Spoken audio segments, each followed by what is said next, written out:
No, I still got the logo. Okay, there we go. Thank you. Okay. Okay, good evening and welcome to Council, Monday, December 10th, 2018. Call the meeting to order, 7 p.m. As always, we remind everybody, please switch off your phone or put it on vibrate so it doesn't interfere with the proceeding of the meeting. As always, we start off the meeting with a municipal safety share. And this evening, Councillor Mitchell. Hatton. Okay. Thank you. Santa safety tips. Please handle a present sack at a comfortable working height between waist and thigh. When picking up heavy sacks, lift with the legs and keep the back straight. Ensure that presents are left in a clear area and are not obstructing pedestrian routes. Clean up any sherry spillages and clearly mark the area if the floor is wet after mopping. Employ an elf to support the ladder when working at a height. Consider wearing a face mask when descending sooty chimneys, and take regular breaks away from the grotto. Good, thank you for that. Any addition to the agenda this evening? Hearing none, I do have a motion here that council hereby accepts the attached agenda for Monday, December 10th, 2018, regular meeting of council, moved there as amended or circulated. Moved by Councillor Lake, seconded by Councillor Jingler.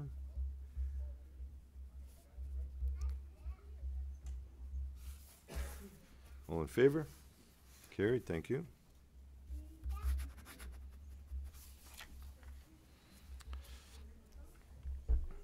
Any other disclosure of interest from council? Hearing none? Oh, just one more second yet. I have a motion here that council hereby adopts the minutes of the regular meeting of council held on Monday, November 26, 2018, and a closed meeting of council was held on Monday, November 26, 2018, and also the inaugural meeting of council was held on Monday, December 3rd, 2018, as circulated or amended. Moved by Councillor Zingros, Councillor Lake. Any errors or omissions of those minutes? Hearing none, call a question. All in favor? Carried. Thank you.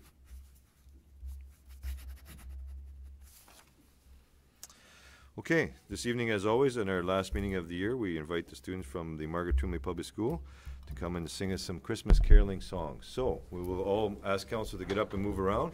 We'll go on the air side and let the students come in the middle. Maybe if you guys all want to put your mics on before you go and turn them around. Thank you.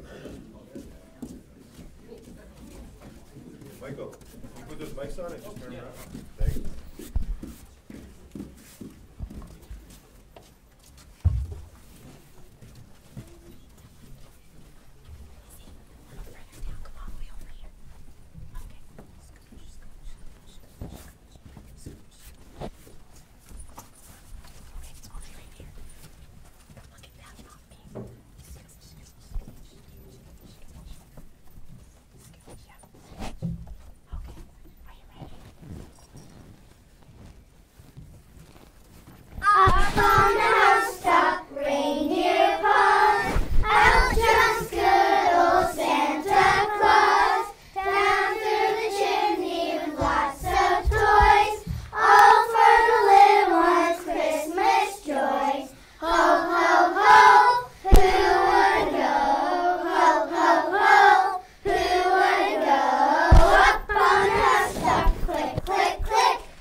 performance tonight, if you don't mind. We'll shake your hand on the way out. Everybody comes this way. Good job. Thank you. Thank you. Thank you. So they can hear us. Because if there wasn't Thank you. they wouldn't be able to hear us. Thank you. There's me. Oh, let's shake our hand. Thank you very much. That was very nice. Thank you. Thank you. Merry Christmas. Thank you. Merry Christmas. Thank you very much. Merry Christmas. Thank you very much. Merry Christmas. Thank you very much. Merry Christmas. Thank you very much. Merry Christmas. Thank you very much. Merry Christmas. Thank you very much. Merry Christmas. Thank you very much. Merry Christmas. Thank you very much. Merry Christmas. No? Thank you very much. Merry Christmas. You're welcome. Thank you very much. Merry Christmas. Merry Christmas. Thank you. Merry Christmas. Thank you very much, everybody.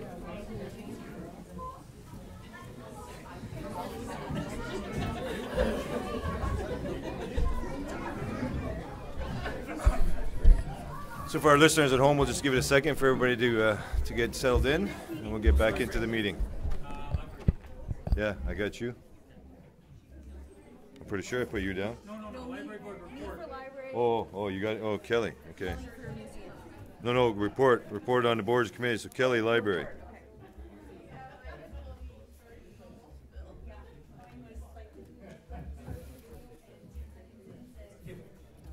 I'm doing a quick one over on the, did you want to do anything on the Thunder Bay District Municipal League, Greg?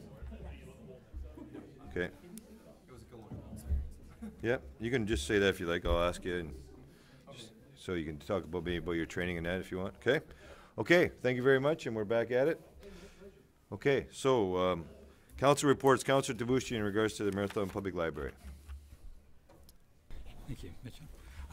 We held our last meeting of the year, second last meeting of the year officially, and the outgoing board, I'd like to thank them for their support and their service for the last 4 years, and hopefully you'll reapply for the library board. I'm sure they're will be more than welcome to welcome most or all of you back if you so choose. Just to notice that the library will be closed from Monday, December 24th through and reopening Thursday, January the 3rd, 2019. What a weird. Okay. So I'd like to thank the library board there, and thank you for your service. Good, thank you very much, appreciate that.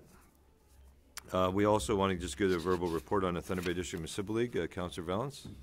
Yeah, it was a good experience. A lot of great training and great presentations from everyone who was there and presenting to all the new councilors. So a great way to kind of learn the ropes and jump in feet first. So yeah, great experience. Good, thank you. I'll give a quick overview as well. Started off the morning with economic development, Smooth Rock Falls. It was very good. Actually, give us a quick overview of what his community went through. Luke talked about all the impact, of course, of all of our other small communities in the northwest and northeastern part of the province.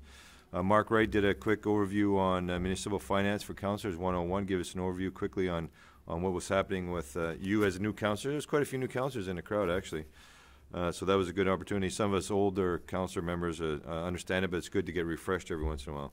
The introduction to the Thunder Bay District Social Services Board, DSAB. Bill Bradica came over and did a quick overview of what the services are provided through the DSAB and who funds it and how the funding is done and the impact it has on Thunder Bay and the region.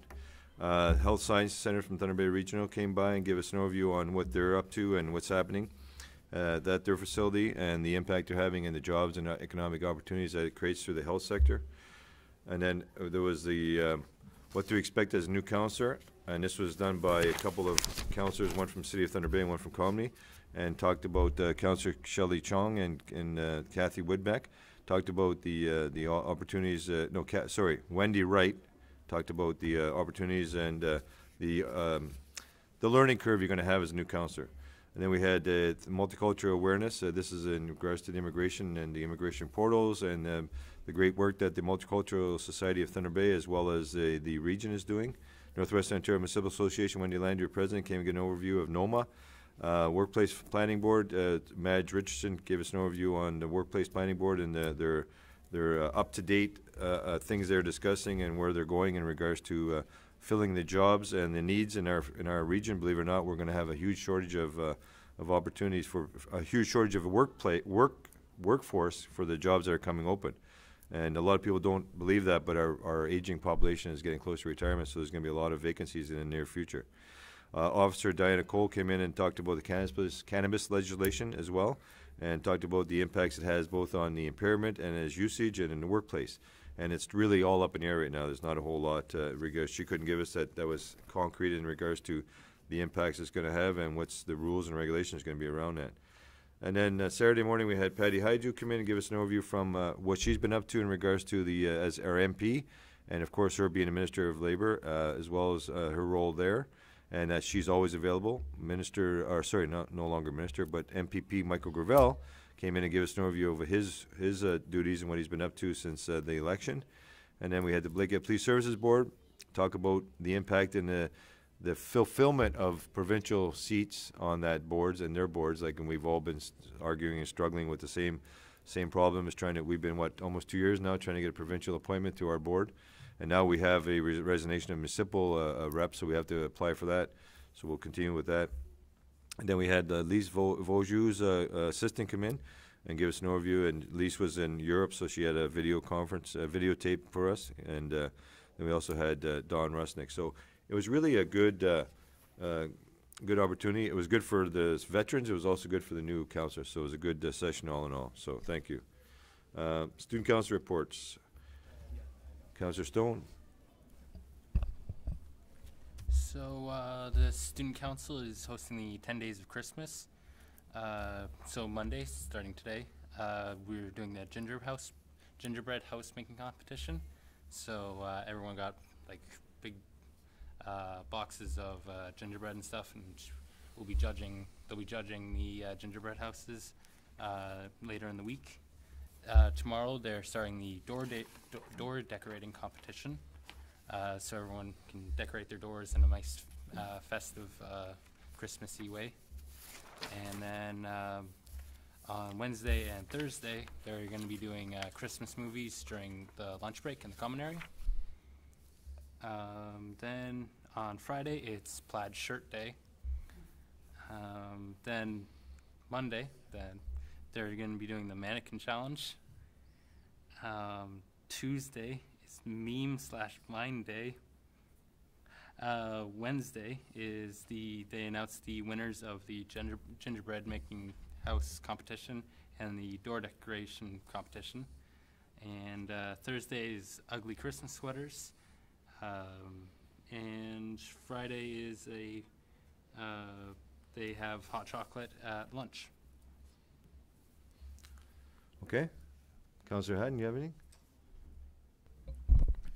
I would just like to add that the sports teams are doing the Christmas cheer again this year. So they're going around and helping the seniors within our community in taking out their garbage or shoveling their walkways or their driveways. Tonight they are also at Peninsula Manor and they're baking cookies with the tenants. And they're also going to be doing that at the hospital, as well as doing, they call it a sing-song, so they're going to be doing Christmas carols with them as well. Great. Thank you for that. Okay, up next we have a CA report on revised schedule for 2019 council meetings. Darryl? So Your Worship, just before we get into CA reports, there is one council report appointments to committees and boards. Oh, okay. Yeah, that wasn't on this part of the agenda, right? Oh, there is two. Sorry, yeah, I missed that. Yeah. Thank you. So the council hereby accepts the attached report and recommendation on the appointment of the committees and boards, and further that the appointments are approved and presented as the appointments expiring November 14, 2022, the end of our term. Moved by Councillor Lake, second by Councillor Tabushi.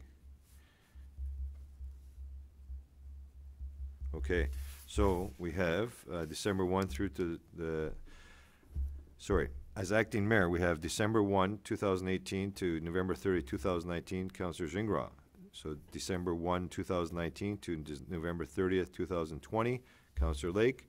December 1, 2020 to December 30th, 2021, Councillor Tabushi. December 1, 21 to 22 is Councillor Valance. So those will be positions for the 4 years for the acting mayor. And then appointments to council members for external boards. We have Councillor Valance on the Chamber of Commerce. We have Councillor Tabushi on the Marathon Museum Board. We have Councillor Zingra on the Marathon Public Library. We have Mayor Dumas on the Police Services Board. And we have Thunder Bay District Health Unit, which is Councillor Valance. And the Thunder Bay District Social Service Administration Board is Councillor Lake. Okay? That being said, I'll call a question. All in favor? Carried. Thank you. Okay, sorry about that. Now we have the report of serial revised schedule for 2019 council meeting. Darrell.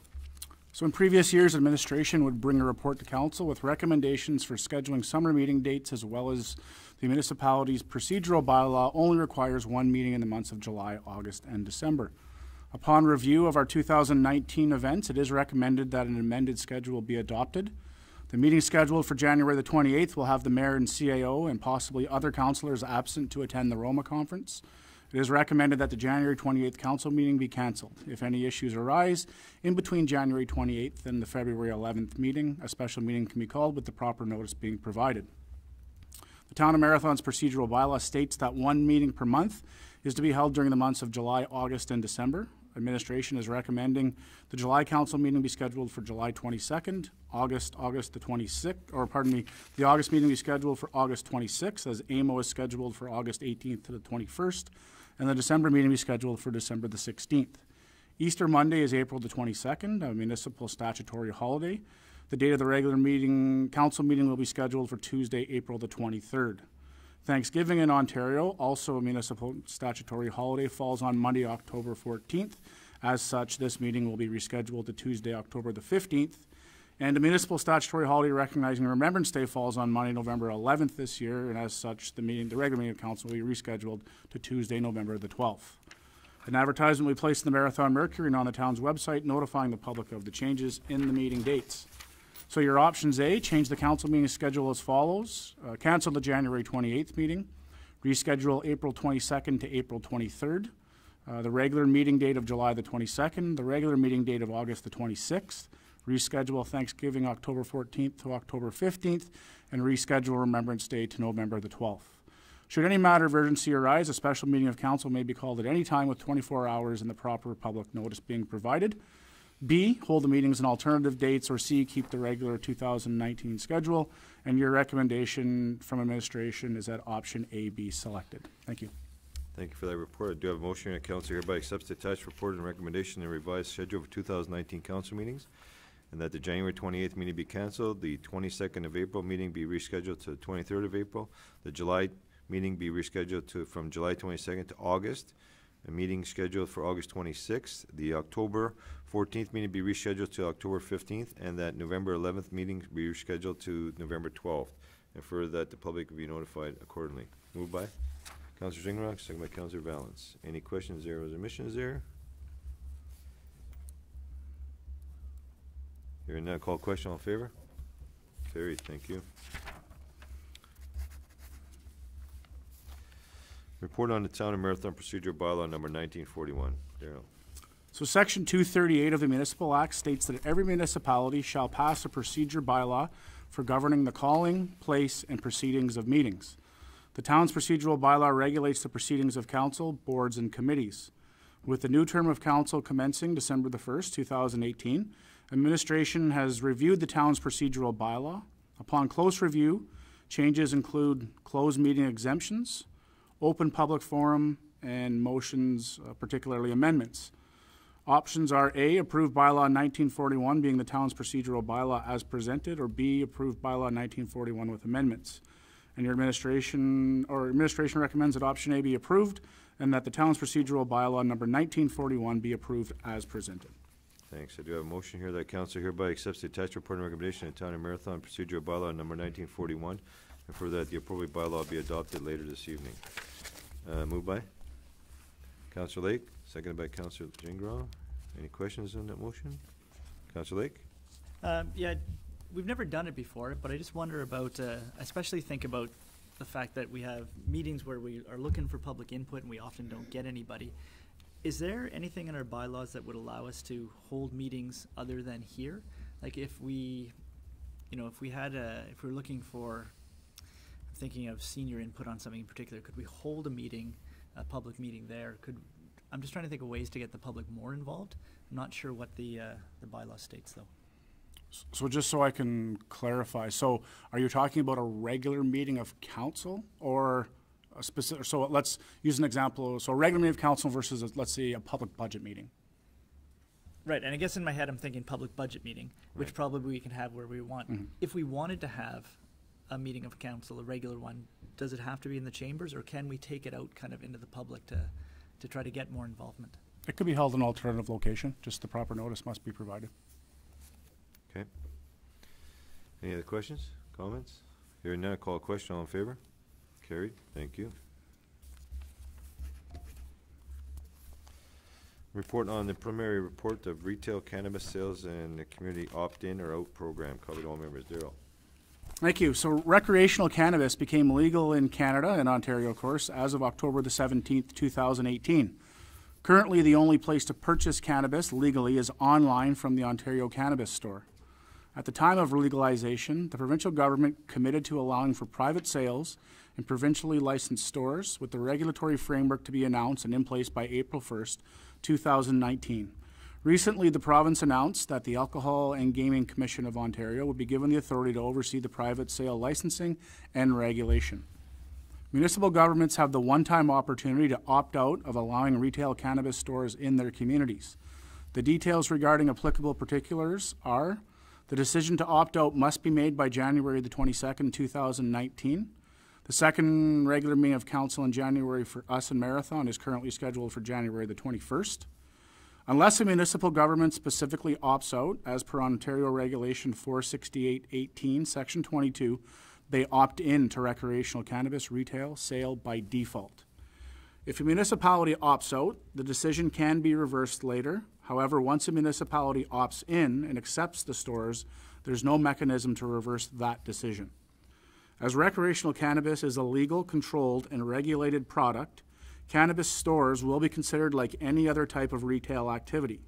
Therefore, no zoning changes are needed if a cannabis store is locating in an area zoned, allowing for retail commercial sales. This would, of course, fall under our official planning zoning bylaw. However, a 150-meter buffer area separating cannabis stores from schools is included in the provincial regulations. No other buffers from any other use have been specified to date by the proposed regulations. The AGCO cannabis licensing process, much like the process for liquor licensing applications, requires that a notice of a proposed cannabis store site be posted for comments from area residents and businesses before a site authorization is made. At this point, the municipal government will not be provided pre-notification of the application, but can make comments about whether the proposal is in the public interest as described by the regulation. While there is no regulatory requirement for the AGCO to act on municipal input, it is reasonable that a council could choose to set out any locally sensitive uses as part of the decision to allow cannabis retail stores or to opt out. Setting out these sensitive uses would specify the expectations of the community as cannabis retail sites are proposed. However, care does need to be taken so that this statement would not prohibit any cannabis retail store from locating in a municipality. Note, opting out is the appropriate mechanism for not permitting any stores in a municipality. So council's options are A, opt out under the Cannabis License Act, B, accept retail stores and proceed with planned legalization activities under the Cannabis License Act. And additionally, council may also wish to consider drafting a municipal cannabis retail policy statement that could address sensitive local issues of significance. The financial implications are $40 million over 2 years is being provided to municipalities province-wide to assist with costs associated with the implementation of legalization. In early January 2019, the first payment of $15 million will be distributed to all municipalities on a per-household basis, with each municipality receiving at least $5,000 to assist with planned legalization activities. A second payment of $15 million will be distributed following the opt-out deadline, which is January the 22nd. Municipalities that have not opted out as of January 22nd, 2019 will receive funding on a per household basis, adjusted so that at least $5,000 is provided to each municipality. Municipalities that have opted out will only receive a second $5,000 each. Funding allocations, regardless of household counts, are adjusted to a minimum of $5,000. Therefore, it appears the maximum Marathon will receive under either scenario is $10,000. The funding received must be used towards increased enforcement, such as police, public health, and bylaw enforcement, increased response to public inquiries, example 311 or correspondence to the community, increased paramedic services, increased fire service, and/or bylaw policy development, specifically around police, public health, and workplace safety.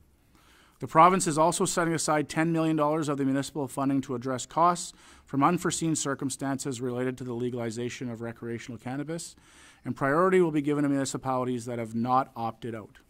If Ontario's portion of the federal excise duty on recreational cannabis over the first 2 years of legalization exceeds $100 million, the province will provide 50% of the surplus only to municipalities that have not opted out. This report is presented for Council's information and decision. Should Council wish to opt out of allowing cannabis retail stores in Marathon, all that is required is a resolution to that effect. Respectfully submitted. Thank you for that. I do have a motion here that Council hereby accept the attached report and preliminary report on retail cannabis sales, community opt-out or in program. And further that Council supports retail cannabis store within the municipal boundaries. Moved by Councilor Debussy, seconded by Councilor Valance. Questions? Councilor Debussy. Just on the policy portion, just on the policy portion, I think we should develop a policy because from my understanding right now, the current regulation states that wherever you can smoke tobacco products, you'll be allowed to smoke cannabis products. I think that there's two communities right now, Markham and Peterborough, who are exploring the alternatives to that, and they're doing it through a procedural or bylaws and or the cannabis policy. So if I could, can I ask administration, or with council support, ask administration to explore the avenues that they're taking, because somehow I don't know if it's as appropriate to be smoking cannabis products where you can smoke cigarettes. I mean, it is a, I'll say, controlled substance, and it would be similar to saying, well, then I could drink alcohol wherever I could thing. So I think the tie is more towards alcohol consumption than it is towards tobacco consumption. So if I could, and with council support, get a report from administration on that kind of procedurals as part of our $5,000 funding that we get from unforeseen issues. Councilor Lake. That's, I think, an excellent point, Councillor Debussy. I mean, my issue with cannabis legalization has been that it was legalized before any decisions were made or any assistance was made to municipalities, and feels very much again like they've left it up to municipalities to make decisions when there's no good evidence right now about what to do. So, I mean, for me, I certainly feel like there's some conversations I'd love to have before making that decision, especially around the police having an idea of how they feel and what kind of plans they would want to see implemented. If they have suggestions around a bylaw in terms of where we want to see a store, if we want to see a store. I think there's also probably a conversation with health that should be had. And again, it's a really short time. The piece in the report that really resonates with me is if you opt out, you can always opt in. But if you opt in, you can never opt out. And it just feels like there are sort of some things I would like to see the municipality work on in terms of implementing this in the best possible way. That just requires a bit of time, whether we can get it done before January 21st or whether we opt out until we feel like we have all of our ducks in a row. That's kind of just because it is, if you opt in, you can't opt out again. Okay, thank you. Anybody else? Councilor Debussy.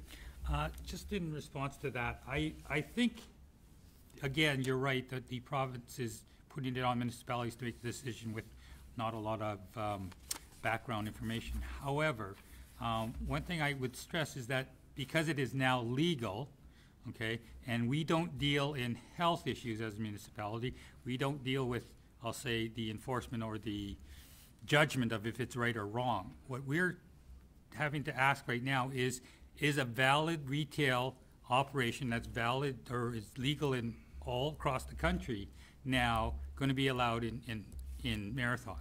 And from my perspective, it is, as whatever taboos are behind it, it is just a business.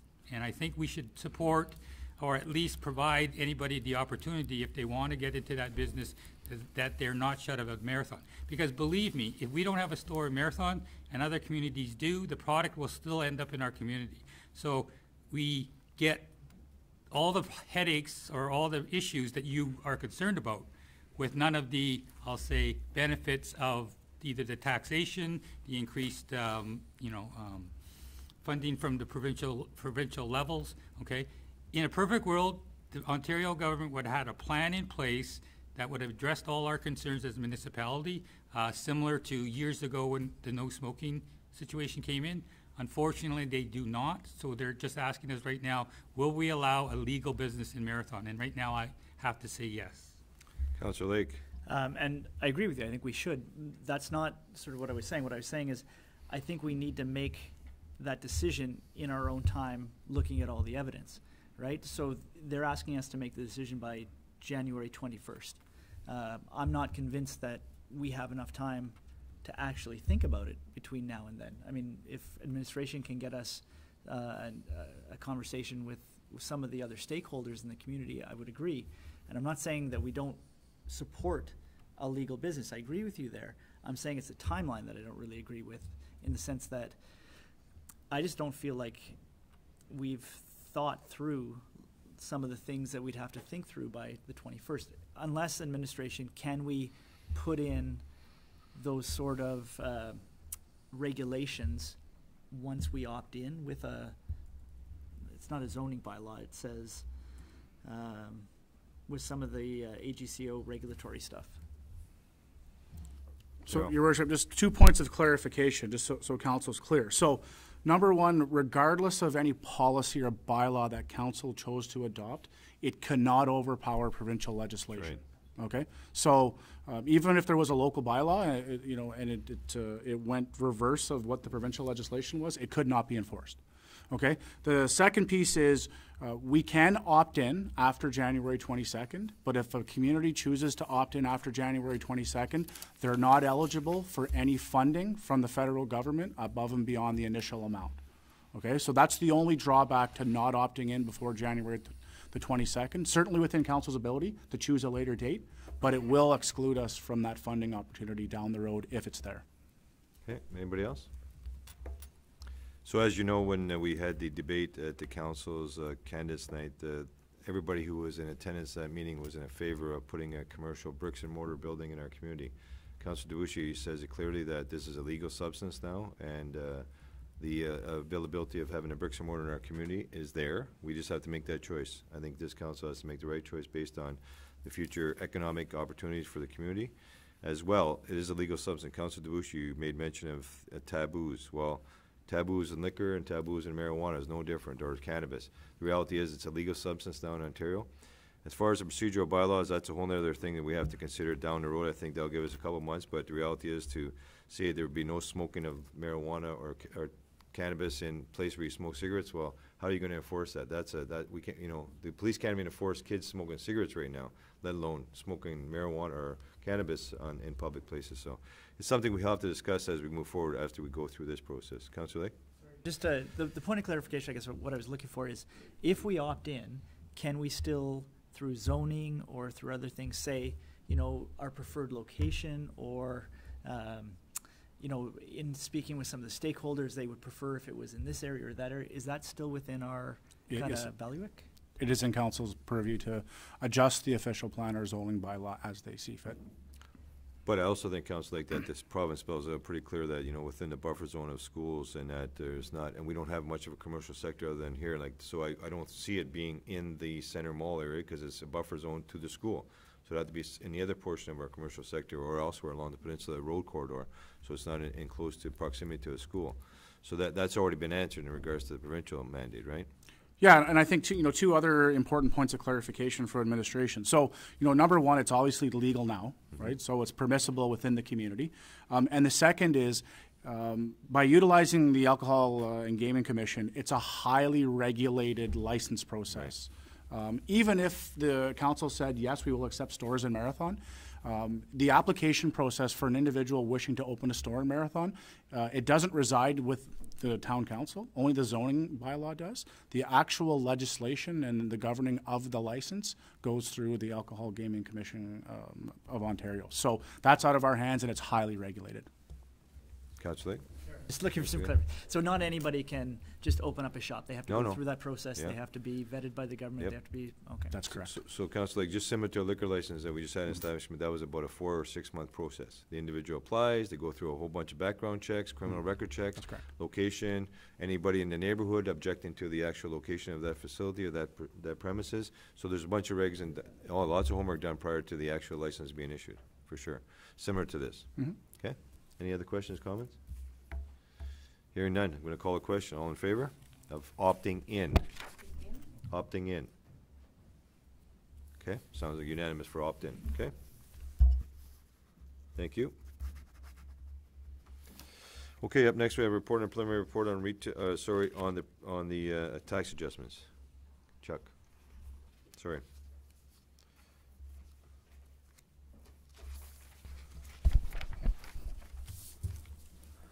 Each year, adjustments are required to the town's tax accounts. The adjustments recognizes changes to the assessment roll, decisions of the Assessment Review Board, clerical errors, and the realization that some of the accounts are uncollectible. This is a necessary procedure to provide us with an accurate picture of our true financial position. Any adjustments to our tax accounts require a motion of council under the provisions of our municipal tax collection policy and various sections of the Municipal Act. The total amount to be written off in 2018 against tax receivables is $116,556, where $103,000 is the municipal share and $14,000 is the educational share.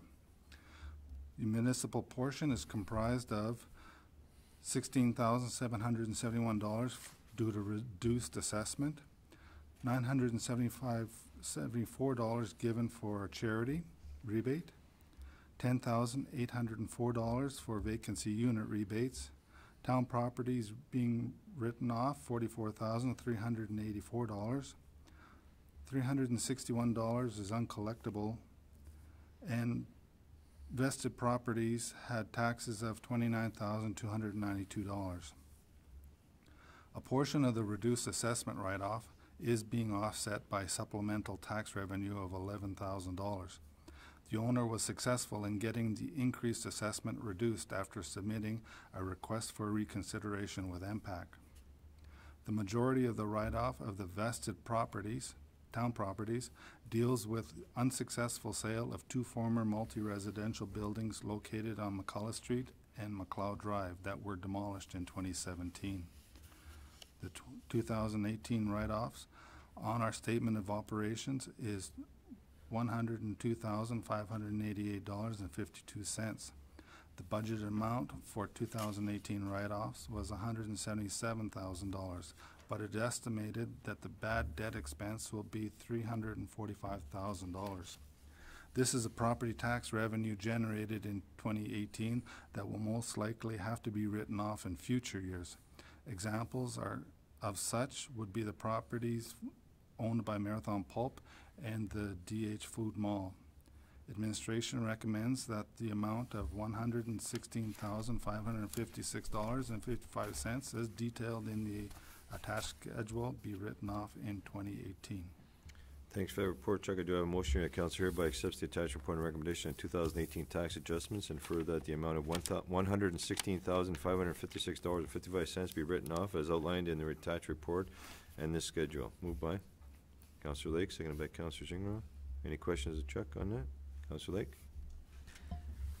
Chuck, so if we're looking at an actual bad debt expense of $345,000, we budgeted $177,000. Are we looking kind of, as you look into your crystal ball into the future? Our expenses for 2018 will be more than what was budgeted. Will be more. And is that, when you look kind of years out, do you expect without? There's two two different acts here. The write-off is actually taking it off altogether. The bad debt expenses, I haven't brought it to council yet to get it removed, but in all likelihood, it won't be collected. So we started having bad debt expense recognized back in 2009 when there was several properties owned by Marathon Pulp that in all likelihood wouldn't be collected, and so rather than inflating our assets or our receivables, it was decided to recognize or set up an allowance for bad debt. Okay. This wasn't anticipated that the tax sale of DH Mall would be written off. We had recognized a significant amount, or 50% of it, as in 2017 as an allowance for bad debt, Okay. and still in there as bad debt, but now the whole thing, I'm recognizing, The whole thing, the 340. yes. But wasn't that whole debt more like 400,000 with the interest and everything? It was 480 Yeah. at the end of, Yeah. So there's gonna be some huge debt coming forward for sure. Councillor DeBussy? You stated that the 44,000 was town-owned property. Did I misunderstand? That is. this is, town doesn't- that's correct. And again, because MPAC wants to treat all properties the same way, so some businesses own landfills, so do municipalities. So for example, the new landfill site, $11,000 in taxes were raised, but it's an in and out. I raise it and then I write it off. No, you just described it differently, and that's why I was. Okay. But with that being said, now, when you're incorporating that as part of your bad debt each and every year and you're budgeting for that, you're including that, or is it still an in and out? It's still in and out. That's why I had budgeted $177,000. Right. And we only are writing off 102. Right. And that 177 included municipal properties, assessments that we see is usually been written off. But I guess what I'm getting at is when you're doing your budget process and you're budgeting for the 177 and you're only writing off 116 in actual write-offs, there's a buffer of about, $60,000 of surplus tax write-offs. Is that affecting the overall budget surplus? Can you state that question again? So you budgeted 177, Because there was two properties that we haven't written off Sure. yet. but within those 177, there's Yes. municipally owned properties that you, by impacts own assessment says we have to assess. So because you're just an in and out, are you budgeting that 177, including those, but at the end of the day, because you wrote it down and it's a paper switch, is that become a surplus in the actual tax account so that, now we've only spent 116,000 and 177, is there a $60,000 surplus in that tax account? It would be if I wasn't recognizing the bad debt expense of $345,000. Okay, Okay. so annually, we gotta So keep that's in where- mind. Usually I don't tell you about the allowance for bad debt because we're not at tax, at year end yet. Right. But I'm just, because we're close there, I didn't want you guys to You do excite- tell us, you just don't tell us at this time. It's a need-to-know That's basis. right. here. I Yeah. didn't want you to get excited Too saying that excited, there for was a sure. surplus. Okay, okay. Just want to make some clarity there. Thank you for that. Any other questions of our treasurer? Hearing none, thanks for the report. I do have a motion in front of us, moved by Councilor Lake, second by Councilor Ingrao. Do accept that? Write down of 116,000. All in favor? Carried. Thanks, Chuck.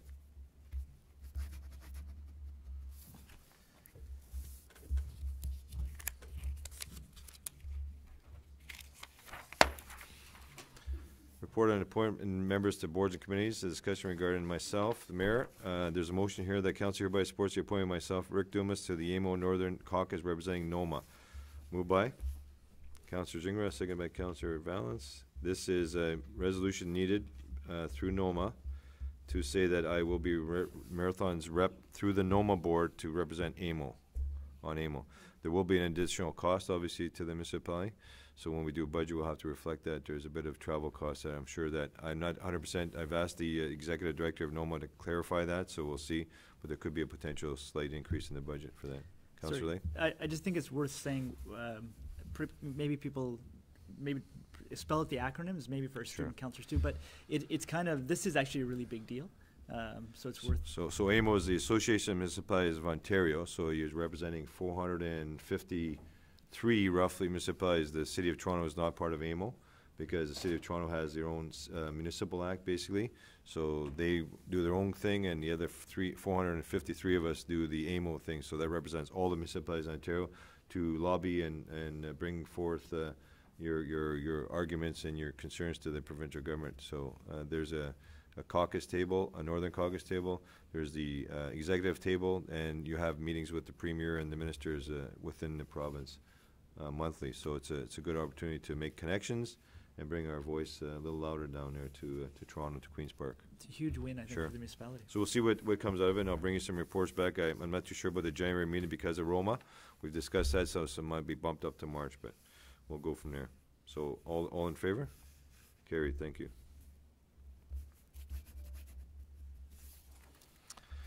Okay, bylaw number 1941, being a bylaw to repeal bylaw number 1842, being a bylaw to govern the proceedings of council and committees in the corporation of town of Marathon, be read a first and second time this 10th day of December 2018. Moved by Councillor Lake, seconded by Councillor Gingras. Any questions of that motion? Bylaw? Hearing none. Call the question. All in favor? Carried. Thank you. And of course, the third reading of that bylaw, that bylaw number of 1941 be read a third time, finally passed this 10th day of December 2018. Moved by Councillor Lake, seconded by Councillor Gingras. All in favor? Carried. Thank you.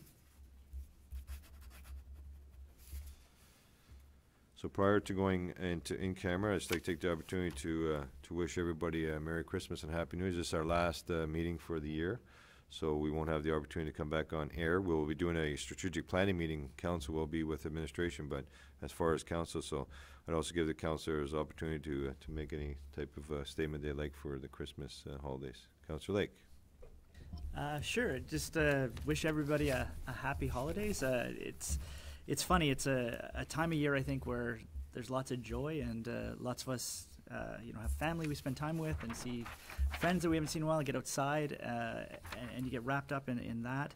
And you realize there's also lots of people for whom this is a very difficult time of year, people who have, lost family or friends, or people who are living alone, or just battling depression. So it's one of those times of year, I think, where the joy that you do experience should be passed on to maybe folks that are struggling, and maybe it's just that chance to be extra kind to our neighbors, because we're all certainly in this community together and need to look out for one another. So happy Thank holidays.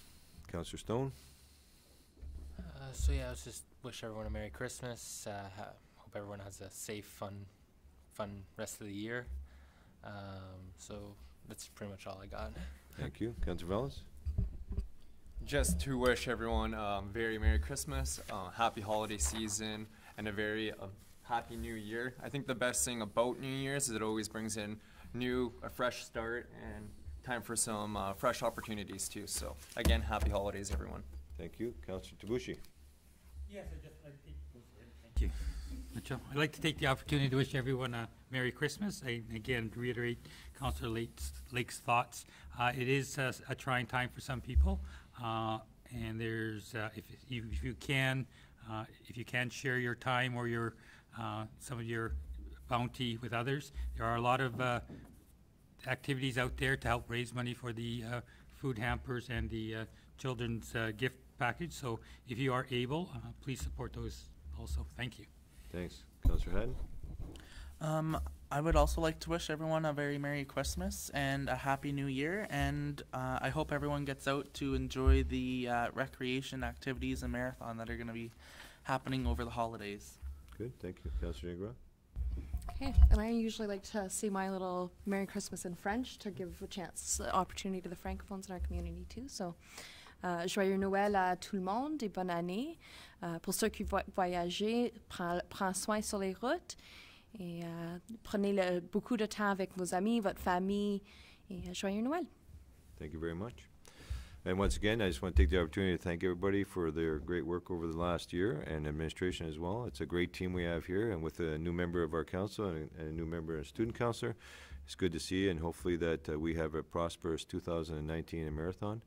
And just wish everybody a happy, safe holiday season. Enjoy your family and friends, and as Councilor Lake and Councilor Bushi identified, help out the less fortunate in our community if you can, and make their life a little bit sunnier and brighter. So thank you for that, and have a good one. We'll be adjourning, and we'll be going to an in-camera meeting to discuss personnel matters about identifiable individual, including municipal local board employees. Thank you very much, and have a So, good Your night. Worship, sorry, Yes, just sorry. before we do adjourn, Yeah. there is no regular meeting December the 17th, but we do have a special meeting of council scheduled for fees and charges. Okay, So there is a meeting a week from today. okay. Just Okay. for the fees and charges. That's Thank correct. you, sorry. Councilor Lake, Councilor Valance, and close at the hour of 7:58. Thank you and good night.